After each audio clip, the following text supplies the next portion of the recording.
Salut à tous, bienvenue dans cette nouvelle leçon. Dans cette leçon, nous allons voir le dog typing, typage canard. Ce mot, c'est un peu bizarre quoi, typage canard, qu'est-ce que ça veut dire vraiment? Regardez, si j'ai une variable x, n'est-ce pas, égale à 5. Si je fais type de x, ça va nous dire, ça vient de la classe des int. Mais est-ce que ce type nous donne le typage de x ou le typage de 5?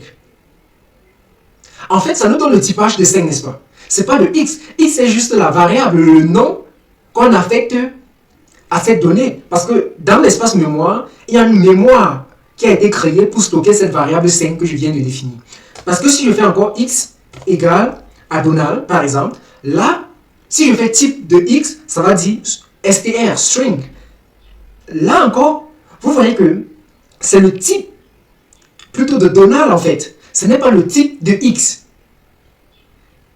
En Python, on dit que Python est un langage. En fait, Python est un langage typé dynamiquement. Donc, dynamiquement typé. Ça veut dire que quand je déclare une variable, je ne définis pas son type. Mais le langage, c'est que quand je dis x égale à 5, ça fait partie des entiers. Quand je dis x est égal à Donald, ça fait partie des strings. Ça veut dire, en fait, x n'a pas de type, en fait. Lui, il est juste le nom d'une variable. Donc, c'est ce qu'on va voir. Regardez, si je viens ici, donc, ce que je viens de vous expliquer là, ça a un but précis et vous allez comprendre pourquoi. Si je viens ici, je crée une classe que je vais appeler laptop, par exemple. N'est-ce pas? Voilà, comme nous sommes des développeurs, voilà, une classe laptop, c'est par exemple notre laptop. Dans notre laptop, qu'est-ce qu'on peut faire? On peut écrire du code, n'est-ce pas? Donc, je peux dire code.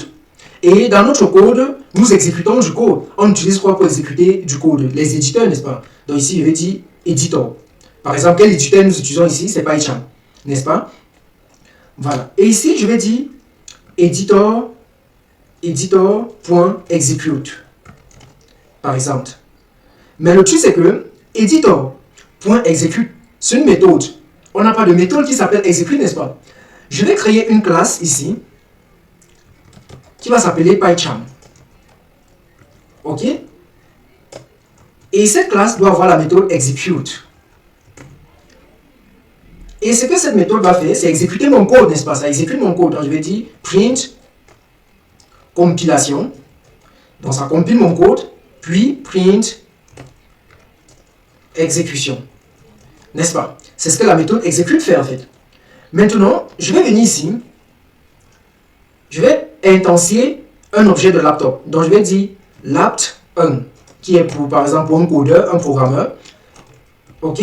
Là, on dit laptop. Super. Maintenant, si je fais lapt1.code, donc, on veut voir le code de comment cet étudiant code, ce lap1, n'est-ce pas? Mais le problème, c'est qu'on va avoir une erreur. Parce que c'est pas fini.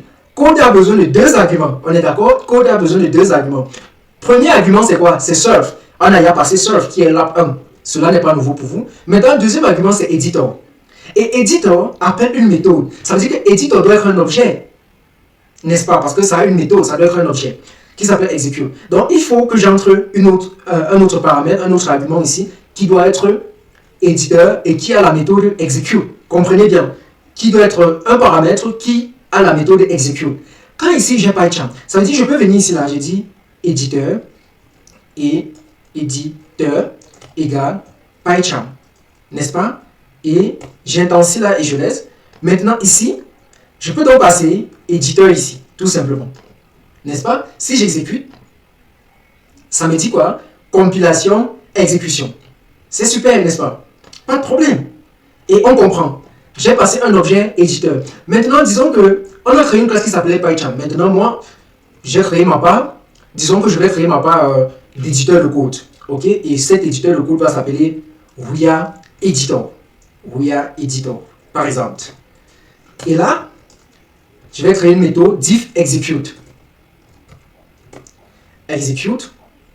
Et dans execute, je vais faire print. Je peux aussi dire interprétation juste. Interprétation. Puis je vais dire exécution. Exécution. D'accord? Là, je peux venir sur éditeur ici. Regardez, je peux venir sur éditeur.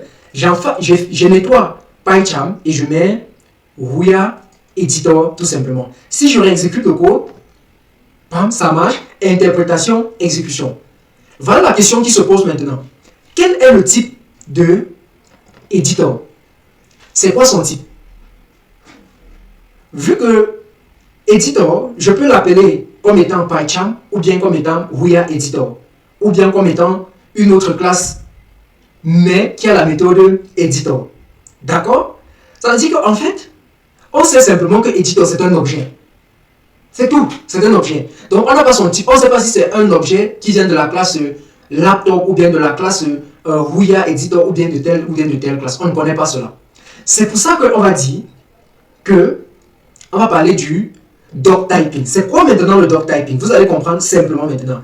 Si j'ai un canard, en fait, si j'ai un chien, ok, j'ai un chien, vous comprenez bien, j'ai un chien qui marche comme un canard, ok, qui aboie comme un canard plutôt, qui nage comme un canard, ok, qui mange comme un canard, qui dort comme un canard, alors c'est un canard.